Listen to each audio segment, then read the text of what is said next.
હું છું હિના અને આપ જોઈ રહ્યા છો આપણું ગુજરાત। સમાચારની વિગતવાર વાત કરીએ તો વલસાડના દરિયા કિનારા પ્રોટેક્શન વોલના અભાવે દરિયો ગામ તરફ બેસી રહ્યો છે અને ધીમે ધીમે ગામના લોકો પર ખતરો મંડરાઈ રહ્યો છે। વલસાડ જિલ્લાના વલસાડ પારડી સહિત ઉમરગામ તાલુકાના કેટલાક વિસ્તારો દરિયા અને અડીને આવેલા છે। જોકે છેલ્લા ઘણા વર્ષોથી દરિયો ગામ તરફ વધી રહ્યો હોવાથી ગામનું ક્ષેત્રફળ ઘટી રહ્યું છે અને લોકોના ઘર નજીક દરિયાનું પાણી આવવાના અનેકવાર દ્રશ્ય સામે આવ્યા છે। તેમાં પણ મોટી ભરતી હોય ત્યારે તોફાની દરિયો ગામના કેટલાક રસ્તાઓ પર પણ પરિવર્તા ગામની નદી રહેતી હોય એમ લાગે છે। ત્યારે અહીંના લોકોની વર્ષોથી પ્રોટેક્શન વોલ બનાવવાની માંગ હતી કે જે માંગ આજે વલસાડના નવા અને યુવા સાંસદ ધવલ પટેલે સંસદમાં ઉઠાવી છે। આ ત્રણેય તાલુકાના દરિયાઈ પટ્ટી પર પ્રોટેક્શન વોલ તાત્કાલિક ધોરણે બને તેવી સાંસદ ધવલ પટેલે સંસદ ભવનમાં અરજ કરી છે।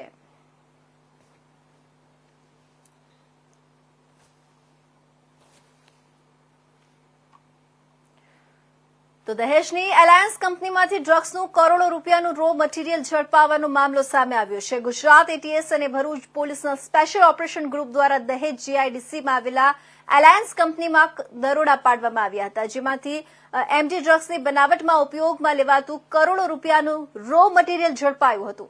ભરૂચ જિલ્લામાં ફરી એકવાર ડ્રગ્સના કાળા કારોબારનો પર્દાફાશ થયો છે। ગુજરાત એટીએસે દહેજમાં આવેલા એલાયન્સ કંપનીમાં દરોડા પાડી ડ્રગ્સમાં વપરાતા રો મટીરીયલનો કરોડો રૂપિયાનો જથ્થો ઝડપી પાડ્યો હતો।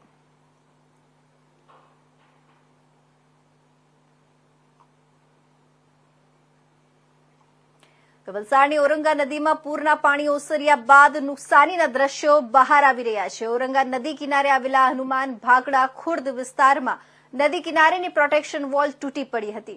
આથી કિનારા વિસ્તારમાં મોટા પાયે ધોવાણ થયું છે। ગામના કોડીવાડ વિસ્તારમાં ઔરંગા નદી કિનારે રહેતા 3 પરિવારોના મકાનના પાછળનો ભાગ ધોવાઈ ગયો છે અને ઘરની જમીન પણ બેસી ગઈ હતી। ઘરની દિવાલોને પણ મોટા પાયે તિરાડો પડી અને નુકસાન થયું છે। બનાવની જાણ થતાં જ તંત્રના અધિકારીઓની ટીમ સ્થળ પર પહોંચી હતી અને પરિસ્થિતિનું નિરીક્ષણ કર્યું હતું। જોકે નદી કિનારે મોટા પાયે ધોવાણ થયું હોવાથી હવે આ મકાનોના અસ્તિત્વ સામે ખતરો મંડળાઈ રહ્યો છે। આથી આ ઘરોમાં રહેતા 3 પરિવારોને સલામત સ્થળે ખસેડવામાં આવ્યા હતા। ગામના લોકો પણ નદી કિનારાની પ્રોટેક્શન વોલ વધુ મજબૂત કરવામાં આવે અને કિનારા વિસ્તારમાં થતા ધોવાણને અટકાવવામાં આવે તેવી માંગ કરી રહ્યા છે। સ્થાનિકોએ નદી કિનારે વધતા થતા ધોવાણને અટકાવવા માટે અગાઉ પણ અનેક વખત સંબંધિત વિભાગોને રજૂઆત કરી હતી, પરંતુ તંત્ર દ્વારા ધોવાણ અટકાવવા માટે કોઈ કાર્યવાહી નહીં કરવામાં આવતા આખરે આવી સમસ્યા સર્જાઈ છે, જે પરિવારો બેઘર બન્યા છે અને તેઓ પણ પોતાની વ્યથા ઠાલવી અને તંત્રની કામગીરી સામે નારાજગી વ્યક્ત કરી રહ્યા છે।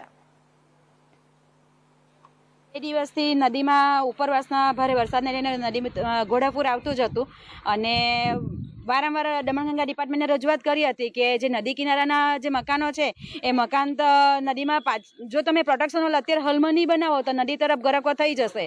તો ધ્યાનમાં આપ્યું નહીં। લેખિત રજૂઆત ગામ લોકોએ તો કરી જ। મેં 2012માં સરપંચમાંથી ત્યારે પણ કરી, અત્યારે પણ રજૂઆત વારંવાર કરવામાં આવી, પણ દમણગંગા ડિપાર્ટમેન્ટ તરફથી એક પણ અધિકારી જોવામાં નથી આવ્યું અને છેલ્લે પાછળનો જે ભાગ છે અડધો નદીમાં તૂટી ગયો છે। જો આ ભવિષ્યમાં જો નહીં કરે, ભવિષ્યની તો વાત ઓછી છે, પણ અત્યારે ટૂંક સમયમાં જો નહીં કરે આ 6 મકાન પણ બધા નદીમાં પૂરા ચાલી જશે। જી આપણું નામ? ગીતાબેન। ગીતાબેન, શું ઘટના બની હતી? ઘટના તો ભાઈ એવી બની કે આજે અમે કેટલા વર્ષોથી આ મકાન માટે ને આ પાછળનું બધું બનાવવા માટે આજે કેટલા વખતથી અમે અરજીને એવું બધું કરીએ ને અમે પંચાયતમાં બી ઘણી વાર રજૂઆત કરી ને અમે બધાને રજૂઆત કરી, પણ કોઈ કંઈ કરતું નથી ને કોઈ આવીને ઊભી રહેતું નથી ને આજે એવી પરિસ્થિતિ આવી કે આજે અમારે ઘરમાંથી બહાર નીકળી જવું પડે ને આ 3 ઘર આજે નદીમાં ગરકાવ થાય તેવી પરિસ્થિતિ આવી અમારા પાસે। તંત્ર તરફથી કોઈ આવ્યું છે? તંત્ર તરફથી તો આજે ઘર અંદર ગરકાવ થયા ત્યારે કોઈ આવી ગયા એ લોકો, પણ આગળ અમે રજૂઆત કરી ત્યારે કોઈ આવીને ઊભું નથી દીધું। આજે કેટલા વર્ષોથી અમે રજૂઆત કરતા છે। હાલ શું સ્થિતિ છે ઘરની? ઘરની સ્થિતિ એકદમ જ ખરાબ છે કે અમારે ઘરની બહાર જ નીકળી જવું પડે। હવે અંદર રહેવાય તેવું છે જ નથી હવે એમ કે એકદમ ઘર અમારા 3 ઘર આ નદીમાં જ જતા રહ્યા એમ ને હવે પછી પાણી જો આવે ને તો એકદમ ઘર જ જતું રહે અમારું, ત્રણેવ જ ઘર જતા રહે એમ નદીમાં. એટલે અમે તો ઘર બાર વગરના જ થઈ જાઉં ને અમારા નાના નાના છોકરા છે તેના માટે અમે રોજના આજે 10 દિવસથી પાણી આવે તો અમે બીજાના ઘરે રહીએ એમ. અમારે ખાવાના ઠેકાણા નહીં કે કંઈ ઠેકાણા નથી કે ઊંઘવાના કંઈ ઠેકાણા નથી ને કોઈ અમને જોવા નથી આવતું કે કોઈએ જ માણસ અમને આ રેલ આટલા મોટા પૂર આવ્યા પણ અમારી ઘરની મુલાકાત કોઈએ લીધી નથી એમ ને એકદમ અમે નદીના કિનારે જ રહેતા છે એમ. તો ડભોઈ નગરપાલિકા દ્વારા સિંગલ યુઝ પ્લાસ્ટિકનો ઉપયોગ થતા વેચાણ કરતા વેપારીઓ પર કાર્યવાહી કરી મુદ્દામાલ જપ્ત કર્યો. ભારત સરકાર દ્વારા સિંગલ યુઝ પ્લાસ્ટિક પર પ્રતિબંધ મૂકવામાં આવ્યું છે, જે પૈકી ડભોઈ નગરપાલિકા દ્વારા જાહેરનામું બહાર પાડી બજારમાં ખાણીપીણીની લારીઓ, અનાજ કરિયાણાની દુકાનો તેમજ અન્ય વેપારીઓને સિંગલ યુઝ પ્લાસ્ટિક નહીં વાપરવા સૂચના આપવામાં આવી હતી. અને જો કોઈ વેપારી સિંગલ યુઝ પ્લાસ્ટિકનું ઉત્પાદન કે વેચાણ અથવા વપરાશ કરતા પકડાશે તો કાયદેસરની કાર્યવાહી કરવામાં આવશે નું જાહેરનામું પ્રસિદ્ધ કરવામાં આવ્યું હતું, જે પૈકી ડભોઈ ખાતે ચેકિંગ દરમિયાન 4 જેટલી દુકાનોમાંથી પ્રતિબંધિત પ્લાસ્ટિકની થેલીઓ જપ્ત કરવામાં આવી છે અને દંડ ફટકારવામાં આવ્યો હતો. સાથે જ ગાયત્રી કોમ્પ્લેક્સ સોસાયટીમાંથી પ્લાસ્ટિકના વેપારીના ગોડાઉનમાં પાલિકા દ્વારા ચેકિંગ દરમિયાન અંદાજે 400 કિલો જેટલું સિંગલ યુઝ પ્લાસ્ટિક જપ્ત કરી કાયદેસરની કાર્યવાહી કરી મુદ્દામાલ જપ્ત કર્યો હતો, જેને પગલે સિંગલ યુઝ પ્લાસ્ટિકનો વેપાર થતા વપરાશ કરતા વેપારીઓમાં ફફડાટ ફેલાયો હતો.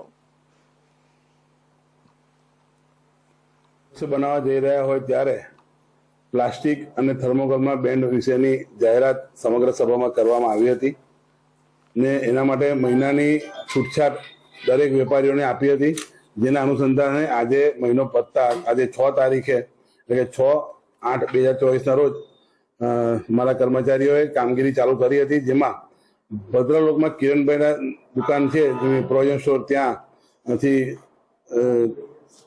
સામાન જપ્ત કર્યો હતો, થર્મોકોલની ડીશોનું જપ્ત કર્યું હતું, કેડી પેટ્રોલ પંપેથી જપ્ત કર્યું હતું, પાર્વતીનગર સોસાયટીમાં વેફરવાળા છે ત્યાંથી જપ્ત કર્યું હતું. સાથે સાથે ફાયર સ્ટેશનની પાછળ ગોડાઉન એક જિગ્નેશભાઈ શાહ કરીને છે, એનું ગોડાઉન છે, હોલસેલના વેપારી છે, તેમનું બી સામાન 200 કિલો જેવો જપ્ત કર્યો હતો ને ટોટલ થઈને 29,500 જેટલો દંડ કરવામાં આવ્યો હતો.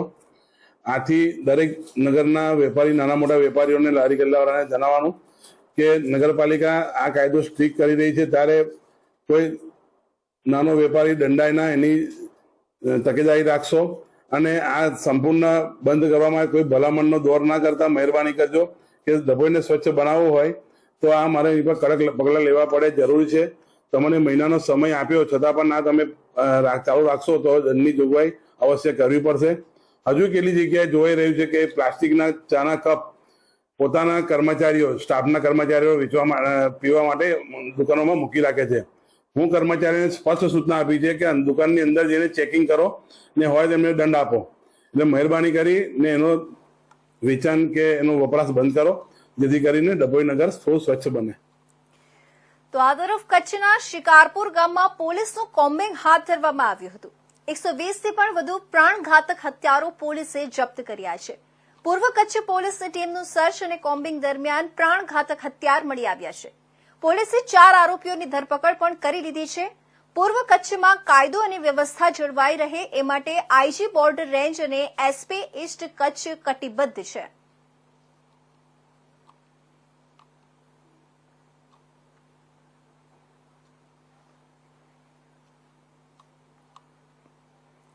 તો આટકોટમાં છાત્રા ઉપર દુષ્કર્મ આચરનાર મુખ્ય આરોપી મધુ ટાઢાણીના પોલીસે વધુ 10 દિવસના રિમાન્ડ માંગ્યા હતા. કોર્ટે રિમાન્ડ નામંજૂર કરતા ગોંડલ જેલ હવાલે કરાયો હતો. આરોપીની ધરપકડ થયા બાદ જસદણ કોર્ટે અગાઉ 2 દિવસના રિમાન્ડ મંજૂર કર્યા હતા. સૌરાષ્ટ્રભરમાં ભારે ચકચાર મચાવનાર આટકોટની માતૃશ્રી ડીબી પટેલ કન્યા છાત્રાલયની છાત્રા પર બે નરાધમ શખ્સો દ્વારા થયેલા દુષ્કર્મનો મુખ્ય આરોપી જસદણના પાંચવડા ગામનો પૂર્વ સરપંચ મધુ ટાઢાણીને એલસીબીની ટીમે ઝડપી લઈ જસદણની સરકારી હોસ્પિટલ ખાતે મેડિકલ તપાસ કરાવ્યા બાદ રિમાન્ડની માંગણી સાથે જસદણ કોર્ટમાં રજૂ કરવામાં આવ્યો હતો અને કોર્ટે આરોપીના 2 દિવસના રિમાન્ડ મંજૂર કર્યા હતા.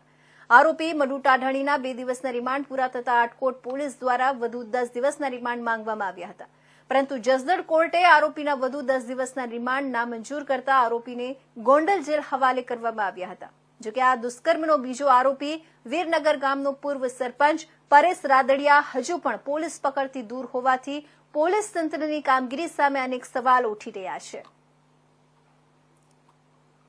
ગઈ તારીખ 25/7/2024ના રોજ આટકોટ પોલીસ સ્ટેશન ખાતે એક રેક્ટર બેન જે પૂર્વ ફરજ બજાવતા હતા ડીબી છાત્રાલય આટકોટ ખાતે, તેને આવીને ફરિયાદ જાહેર કરેલી કે જે ડીબી છાત્રાલયમાં છે ત્યાં આ ભાઈ મધુભાઈ ટાઢાણી અને પરેશભાઈ બંને અમારી ઉપર દુષ્કર્મ કરેલું છે, જેની અમે તાત્કાલિક ફરિયાદ દાખલ કરવામાં આવેલી છે. આઈપીસી કલમ 376(1) F વગેરે જુદી જુદી કલમ દુષ્કર્મની કલમો અનુસંધાને અને આ ગુનાની તપાસ પ્રથમથી જ અમારા મહેરબાન નાયબ પોલીસ મહાનિરીક્ષક જયપાલસિંહ રાઠોડ સાહેબની સૂચનાથી IUCAWના મહિલા પીઆઈ રાઠોડ સાહેબ ચલાવી રહ્યા છે.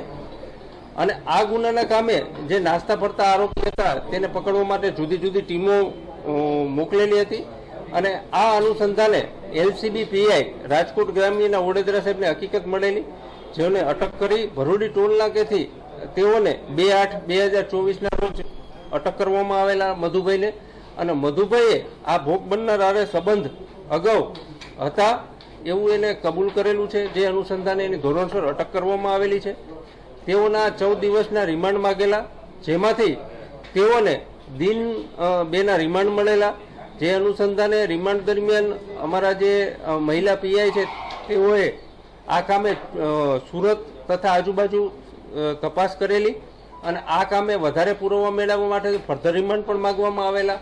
આમ ટૂંકા ગાળામાં આ આટકોટ પોલીસ સ્ટેશનના જે દુષ્કર્મની જે છે ફરિયાદ એના અનુસંધાને તમામ આ જે આરોપી છે મધુભાઈ તેઓને અટક કરવામાં આવેલા છે અને બીજા એની સાથે કોણ કોણ ને શું છે, કેવી રીતે ભાગ ભજવો એ અનુસંધાને પણ આ બાબતે હાલે તપાસ ચાલી રહી છે.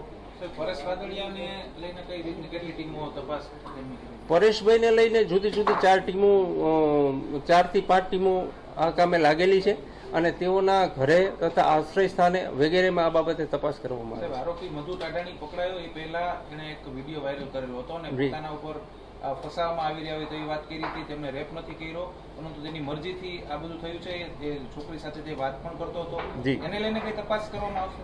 આ કામે જે એમને વિડીયો વાયરલ કર્યો છે એની પણ તપાસ કરવામાં આવેલી છે, વિડીયોની પણ ખરાઈ કરવામાં આવેલી છે. ક્યાંથી વિડીયો વાયરલ કર્યો, શું કામ વાયરલ કરેલો, એની પણ તપાસ ચાલુ છે. તો માળિયા હાટીના સરપંચ એસોસિએશન દ્વારા 2 દિવસમાં ગૌચર સહિત દબાણની તપાસ કરી માર્કિંગ અને ફોટોગ્રાફી કરાવી કલેક્ટરને રજૂ કરવાના હુકમના વિરોધમાં આવેદનપત્ર આપી સરકારી એજન્સી દ્વારા કરાવવા માંગ કરી છે. માળિયા હાટીના તાલુકાના તાંબામાં 68 ગામ આવેલું છે, જે પૈકીના મોટા ભાગના ગામોમાં 30 થી 40 વર્ષથી ગામતળ વસાવવામાં આવ્યું નથી. જૂનાવાડી વખતના ગામતળ જ આવેલું છે, જે તમામ ગામોની વસ્તીમાં ઉત્તરોત્તર વધારો થતો હોવાથી જૂના ગામતળની આજુબાજુમાં ગામ લોકો દ્વારા નવી વસાહતો વસાવી છે. માળિયા હાટીના તાલુકાના મોટા ભાગના તમામ ગામોમાં લોકોએ તેમની મૂડી ખર્ચી પોતાના મકાનો બનાવ્યા છે, જે બનાવવામાં આવેલા મકાનોની આકારણી પણ સ્થાનિક ગ્રામ પંચાયતો મારફતે કરવામાં આવી છે. તેમ છતાં પણ તે મકાનો કાયદેસર કરવા કબજા હકે કરવામાં આવી નથી. અમે માળિયા હાટીના એસોસિએશન બધા સરપંચશ્રીઓ તેમજ સમસ્ત ગામજનો પણ અમારી હારે છે. તાલુકા પંચાયતના સદસ્યો, જિલ્લા પંચાયતના સદસ્ય બધાને સાથે રાખીને આજ રોજ અમે માળિયા પ્રતિસિંહ તાલુકા વિકાસ અધિકારી સાહેબ તેમજ પ્રતિસિંહ મામલતદાર સાહેબને આવેદનપત્ર આપેલું છે કે અમને જે જિલ્લા વિકાસ અધિકારીએ લેટર કરેલો છે કે 2 દિનની અંદર સુના માપણી કરવી તેમજ ગામતળની લાગુ ભેણની અંદર જે દબાણો છે એના પણ હદ નિશાન નક્કી કરીને અને ફોટોગ્રાફી કરીને આપવા. એ વસ્તુ પંચાયત દ્વારા કોઈથી શક્ય નથી. અમે કોઈ એ વસ્તુ કરવા માંગતા નથી, કારણ કે હદ નિશાન છે એ કોઈ DLR જ નક્કી કરી શકે. અમે અમારી માલિકીની જમીન પણ અમારે માપણી કરાવવી પડે છે, તો આ અમે કોઈ વાતે શક્ય નથી. અને અમારો મહત્વનો અને અગત્યનો મુદ્દો એ છે કે મારા ગામની અંદર તેમજ માળિયા તાલુકાના તમામ ગામોની અંદર કે જ્યાં 35-40 વર્ષથી નવા ગામતળો આપવામાં આવ્યા નથી અને ગામતળને લાગુ ભેણીમાં જે લોકોએ ગરીબ માણસોએ પોતાની આજીવનની આજીવિકા ઊભી કરીને અને રહેણાંક હેતુના જે મકાન બનાવ્યા છે એને આકારની પણ પંચાયતોએ કરી દીધેલા છે, તો એને કાયમીનો હક આપવો આ અમારી બધાની લાગણી અને માગણી છે. અને જો આ વસ્તુ કરવામાં નહીં આવે તો અમે બધા સરપંચશ્રીઓ છે એ ધરણા ઉપર બેસશું અને અમે બધા રાજીનામા આપવા પણ તૈયાર છે અને બધા કામનો પણ બહિષ્કાર કરશું કે અમારે કોઈ પણ વિકાસના કામો છે એનો પણ બહિષ્કાર કરશું. સરપંચ એસોસિએશનની આજે મિટિંગમાં નિર્ણય લેવામાં આવ્યો છે કે જે સરકાર દ્વારા હાઈકોર્ટ દ્વારા જે કંઈ કાગળ આવ્યો હોય એ ડીડીઓ શ્રી દ્વારા અમને કાગળ આપ્યો કે 2 દિવસની અંદર તમે ચૂનાના નિશાન કરી અને જગ્યા નક્કી કરી લ્યો. આવું ગ્રામ પંચાયત કોઈ હિસાબે કંઈ કરી શકે એમ નથી. આ મોટો આક્રોશ સરપંચો અને ગ્રામજનોમાં છે અને સરકારમાં વહેલી તકે આ વસ્તુનો નિર્ણય લે અને સીધું સરપંચ ઉપરની નો નાખી દે અને અધિકારી થ્રુ કામ કરાવે તો ગ્રામ પંચાયતને આમાં કંઈ લેવા દેવા નથી. અને ગ્રામ પંચાયત એસોસિએશન આ બાબતનો સખત વિરોધ કરે છે. અને જે વિકાસના કામોની અંદર જે અટાણે સરકાર દ્વારા જે ગાઈડલાઈન આપે છે ખરેખર ટાઈટ અનટાઈટની ગ્રાન્ટને ખરેખર આપણા સ્વચ્છતા કે પાણીની જે કંઈ યોજનાઓ ઘણી થઈ ગઈ છે એ આજે એ ગ્રાન્ટ એમને સરપંચોને ક્યાંય પણ વાપરી શકે એવી પરિસ્થિતિ ન હોય તો વહેલી તકે સરકાર આ ગાઈડલાઈનમાં પણ ચેન્જ કરી. આ કોઈ બિહાર કે યુપી કે મધ્યપ્રદેશ નથી, આ નરેન્દ્રભાઈનું જ ગુજરાત છે. અને આજ મારા ગામની વાત કરું તો 2.5 કરોડ રૂપિયાનું વાસ્મો યોજના હેઠળ કામ થઈ ગયું, 100% કનેક્શન થઈ ગયા છે. તો અમારે આ પૈસા ખોટી રીતે ન વેડફાય અને સરકારના રૂપિયાનો ઉપયોગ લોકોના હિત માટે થાય એવા અમે સરકારશ્રીને નિવેદન કરીએ છીએ કે કાંઈ પણ જે કાંઈ રીતે ફેરફાર થતો હોય તો સરપંચોને અને આગેવાનોને વિશ્વાસમાં લઈ અને વધારેમાં વધારે લોકોને મદદરૂપ થાય. અમે સરપંચના પ્રતિનિધિ તરીકે બેઠા હોય ત્યારે અમારી જવાબદારી હોય ગામના લોકોને જવાબ દેવાની. ત્યારે આવો ચોમાસું હોય અને ખૂબ મોટી મુસીબત છે ત્યારે આ બધી ગાઈડલાઈનોમાં ચેન્જ કરી અને બધાને વિશ્વાસમાં લઈને આ કામને સરકાર મહત્વ આપી અને જે ગાઈડલાઈનમાં ફેરફાર કરવો પડે કરે એવી અમારી માંગણી છે. તો ગઈકાલે મોડી સાંજે ગાંધીનગરના રામ મેદાન ખાતે ફોરેસ્ટના વિદ્યાર્થીઓ ખૂબ મોટી માત્રામાં ભેગા થયા હતા, જે તેમની સાથે વિદ્યાર્થી નેતા યુવરાજસિંહ જાડેજા તેમજ યુવા નેતા પ્રવીણ રામ પણ જોડાયા હતા. જે પ્રવીણ રામે વિદ્યાર્થીઓને આશ્વાસન આપ્યું હતું કે તેમના પ્રશ્નોનું નિરાકરણ ખૂબ જ જલ્દી આવી જશે અને સવારે તેઓ કામમાં હોવાથી ન આવી શક્યા માટે તેમને દિલગીરી પણ વ્યક્ત કરી હતી. તો સાંજે 6:30 વાગ્યા બાદ પોલીસે યુવરાજસિંહ તેમજ વિદ્યાર્થીઓને સમજાવવાનો પ્રયત્ન કર્યો હતો કે અમને સવારથી સાથ આપ્યો છે, સહકાર આપ્યો છે. હવે સરકાર જ્યારે તમને 9 તારીખે પરિણામ જાહેર કરવાનું આશ્વાસન આપ્યું છે ત્યારે 9 તારીખ સુધી રાહ જોઈ લો અને ખોટું હોબાળું ન થાય તેવું કરો. ત્યારે યુવરાજસિંહ જાડેજા તેમજ કેટલાક વિદ્યાર્થીઓ તેમજ પોલીસ વચ્ચે બોલાચાલી પણ થઈ હતી, પણ અંતે વિદ્યાર્થીઓ સમજી જતા પોલીસે રાહતનો શ્વાસ લીધો હતો. જોકે પોલીસ 3 વાહન અને તેમજ 5 પોલીસની ગાડીઓ સાથે આવી હતી. અત્યાર સુધી પેપર ફૂટતા આવી ઘટનાઓ જોઈ છે, પેપરમાં કૌભાંડો થાય એવી ઘટના જોઈ છે. આ સરકારનું નવું નજરાણું બહાર આવ્યું છે કે જે રિઝલ્ટ આવ્યું એમાં જ ક્યાંક ગોટાળાઓ લાગી રહ્યા છે, એમાં જ ગંધ આવી રહી છે. અને એ વ્યાજબી કારણ છે, કારણ કે વિદ્યાર્થીઓએ જેણે પરીક્ષા આપી છે એના માર્ક્સ ન બતાવવા અને સીધું સિલેક્શન લિસ્ટ જાહેર કરી દેવું, કયા આધારે તમે કર્યું છે, એનો પુરાવો શું? શું તમને લાગતા વળગતા મનગમતા યુવાનોને જેને પૈસા આપ્યા એને જ તમે ભરી લીધા? ઘણા બધા આક્ષેપો થાય, ઘણી બધી શંકા કુશંકાઓ થાય, કારણ કે તમે પરિણામ જાહેર તમે દરેક વિદ્યાર્થીઓના જે કંઈ માર્ક્સ છે એ જાહેર નથી કર્યા. ત્યારે વિદ્યાર્થીઓની જાયજ માગણી છે કે માર્ક્સ તાત્કાલિક ધોરણે જાહેર કરવામાં આવે. તો શા માટે 6 તારીખને 9 તારીખ આપવામાં આવે છે? શું અહીંયા નેટ નથી ચાલતું ગાંધીનગરમાં? ધીમું ચાલે છે? અપલોડ નથી થતું? તો સૌથી પહેલી માગણી વિદ્યાર્થીઓની છે કે તાત્કાલિક ધોરણે પરિણામ જાહેર કરો, દરેક વિદ્યાર્થીના માર્ક્સ જાહેર કરો, CBRT મુજબ જે કંઈ ભરતી લેવાય છે એ પદ્ધતિને નાબૂદ કરો. અને ત્રીજી વાત, એક મહત્વની વાત એવી છે કે અમુક વિદ્યાર્થીઓએ સોશિયલ મીડિયામાં આક્ષેપો કર્યા છે કે મારી આજુબાજુનો કોઈ વિદ્યાર્થી પરીક્ષા આપવા માટે જ બેઠો નહોતો, છતાં પણ એની બાજુનો વ્યક્તિ જે છે સિલેક્શન લિસ્ટમાં આવે છે. તો આની તપાસ થવી જોઈએ. આપણે એમ કહીએ કે આક્ષેપ છે પણ તો એના CCTV ફૂટેજ કાઢો, તપાસ કરો. તો આવી અનેક માગણીઓને લઈને જે વિદ્યાર્થીઓ અહીંયા જે ગાંધીનગર અહીંયા ઉપસ્થિત થયા છે, આંદોલન કરી રહ્યા છે, એ આંદોલનમાં વ્યક્તિગત રીતે પ્રવીણ રામનું સંપૂર્ણ સમર્થન છે.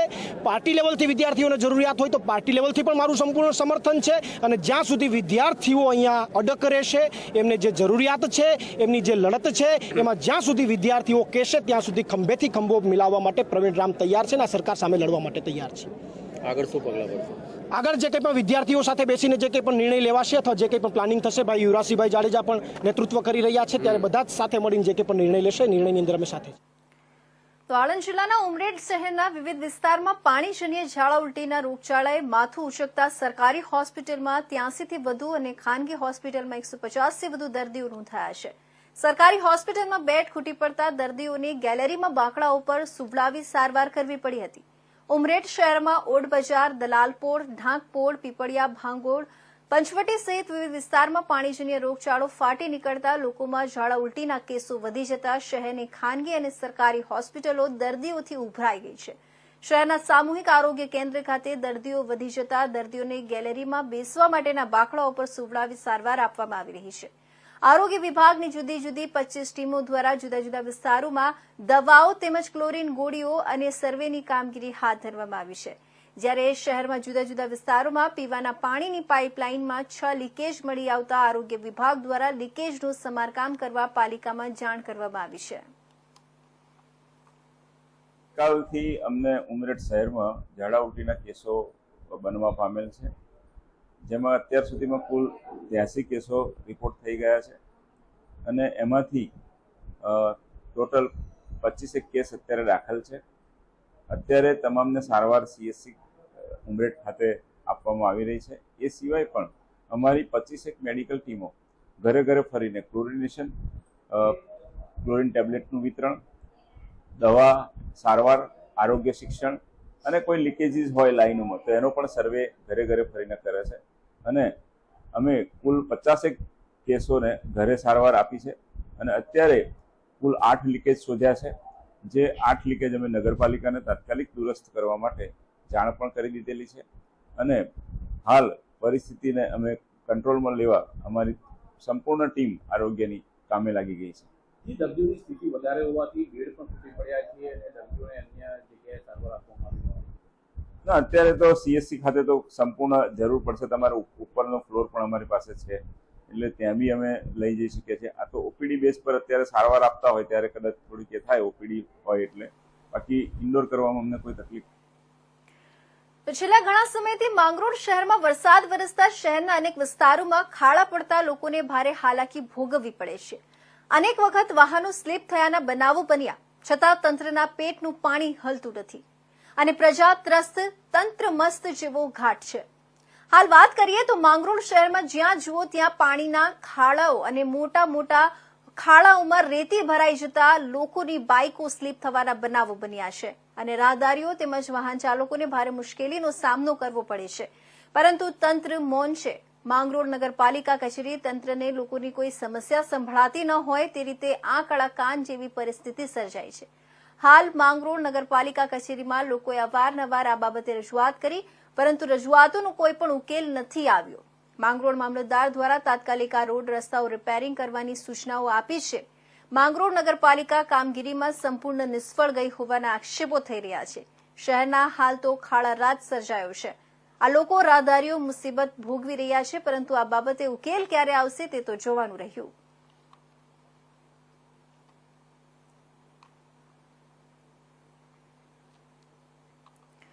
જિલ્લા કક્ષાના સ્વાતંત્ર્ય પર્વની ઉજવણી આ વર્ષે બનાસકાંઠા જિલ્લાના ડીસા મુકામે TCD ગ્રાઉન્ડ ખાતે કરવામાં આવશે. જિલ્લા કક્ષાના સ્વાતંત્ર્ય પર્વની ઉજવણીના સુચારુ આયોજન અને કાર્યક્રમની પૂર્વ તૈયારીઓની સમીક્ષા અર્થે બનાસકાંઠા જિલ્લા કલેક્ટર વરુણકુમાર બરનવાલના અધ્યક્ષસ્થાને કલેક્ટર કચેરી પાલનપુર ખાતે જિલ્લા વહીવટીતંત્રના અધિકારીઓની બેઠક યોજાઈ હતી.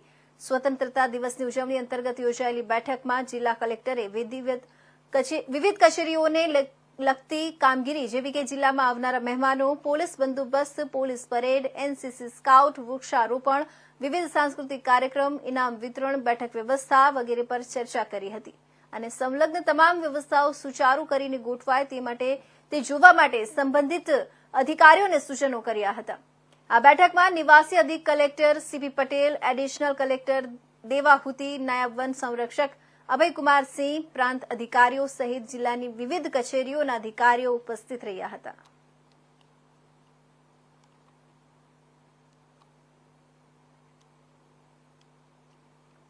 તો ડાંગ જિલ્લાના ગામડાઓમાં ભારે વરસાદ વરસતા નદી, નાળા અને કોતરોમાં પૂરની સ્થિતિ સર્જાઈ હતી.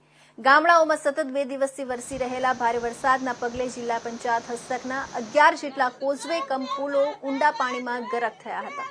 જ્યારે 19 જેટલા ગ્રામ્ય માર્ગો વરસાદી પાણીને લઈને અવરોધાતા 40થી વધુ ગામડાઓ જિલ્લાના વહીવટી મથકેથી સંપર્ક વિહોણા બન્યા હતા. તંત્ર દ્વારા પણ પશુપાલકો અને દરેક ગામમાં વ્યક્તિઓને ડુબાવ નાળા પરથી રસ્તો ઓળંગવાની સખત મનાઈ કરવામાં આવી હતી. જ્યાં ખાતડ માછલી ગામનો એક યુવાન ઢોર ઢાંકરોને જંગલોમાંથી ચરાવીને પોતાના ગામ જતી વેળાએ નાળું પસાર કરતી વેળાએ અચાનક પાણીનો પ્રવાહ વધતા યુવાન પાણીમાં ગરકાવ થતા યુવા મોતને ભેટ્યો હતો. જેને પગલે ગામમાં શોકનો માહોલ જોવા મળ્યો હતો. માછડી ગામે અમારી ગાયો ચરાવવા માટે ગામની જે અમારા બે ભાઈઓ જુવાન ચંદ્રકાંતભાઈ અને એમનો ભાઈ આઝાદ જે ગાયો લઈને સવારના 7 વાગ્યાના અરસામાં સવારે એ લોકો ગાયો ચરાવવા માટે પેલી સાઈડે એમના ખેતરે એ બાજુ ગયા હતા. અહીંની સાંજની વેળાએ લગભગ 6 વાગ્યાની આસપાસ એ લોકો પાછા ગામમાં રિટર્ન થતા હતા અને નદીના પ્રવાહમાં એ લોકો ગાયોને એ લોકો ઉતરતા હતા. પણ અચાનક નદીનો પ્રવાહ વધી જવાથી પાણીનું વહેણ વધારે આવવાથી એક ગાય તણાઈ હતી. ગાયની સાથે એમનો જે ભાઈ હતો એ પણ સાથે જતો રહ્યો હતો અને અડધો કલાક પછી ગાયને મૃત હાલતમાં નદી કિનારે મળેલ હતી. પણ જે ભાઈ આઝાદ હતો તો આજના એમની લાશ મહત્વના સમાચારમાં બસ આટલું જ. નવા સમાચાર માટે જોતા રહેજો ઇન્ડિયા ન્યૂઝ ગુજરાત.